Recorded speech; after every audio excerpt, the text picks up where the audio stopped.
one of my favorite singer, Dilasha Basumatary, and one of my favorite music creator, KAPIL BORO. बिथांमोननि मोनसे song आं present खालामदों नोंथांमोना खोनासं. फार्स्टनिया आंनि आखाइनि रेखा नोङो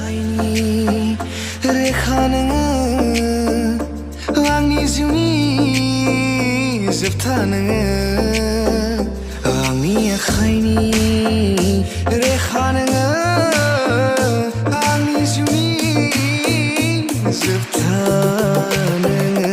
So मोजांमोन आंनि आखाइनि रेखा नोङो. बेनि उनाव बेंगलि मासुप नोंनि आखाइखौ जोबोद मोजां मोनो आं हमनानै लाबाय थानो बेबायदि माबा मोनसे भावना तू रास दिन रात भोरे मेलो मेलो मन में ताके इगोरे ख्याल राखे केनो আমি এক তো করে তোকে চাই से Assamese song बेनिफ्रायबो मासुप काट खालामबाय